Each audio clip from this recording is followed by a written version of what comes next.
రామగుండం శాసనసభ్యులు ఎంఎస్ రాజ్ ఠాకూర్ నేడు న్యూఢిల్లీలో నిర్వహించిన మీడియా సమావేశంలో పాల్గొన్నారు. ఈ సందర్భంగా బీసీ రిజర్వేషన్ల అంశంపై ఆయన కీలక వ్యాఖ్యలు చేశారు. ఎమ్మెల్యే రాజ్ ఠాకూర్ మాట్లాడుతూ బీజేపీ మరియు బీఆర్ఎస్ పార్టీలు బీసీలపై నిజమైన ప్రేమ లేదని, వారు కేవలం రాజకీయ లబ్ధి కోసమే డ్రామాలు ఆడుతున్నారని ఆగ్రహం వ్యక్తం చేశారు. తెలంగాణ రాష్ట్రంలోని బీసీలకు న్యాయం జరగాలంటే కేంద్రం వద్ద పెండింగ్లో ఉన్న బీసీ రిజర్వేషన్ బిల్లుపై స్పష్టమైన నిర్ణయం తీసుకోవాలని ఆయన డిమాండ్ చేశారు. బీసీ బిడ్డగా ఈ అన్యాయాన్ని ఊరుకునే ప్రసక్తే లేదు. కేంద్ర ప్రభుత్వం బీజేపీ బీసీలను మోసం చేస్తే దీని మీద మా పోరాటం ముమ్మరంగా కొనసాగుతుంది.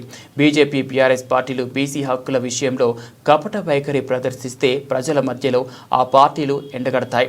బీసీ రిజర్వేషన్ బిల్లును రాష్ట్రపతి దగ్గర ఆమోదించాలన్న డిమాండ్పై మేము కట్టుబడి ఉన్నాం అని ఆయన తీవ్ర స్థాయిలో హెచ్చరించారు.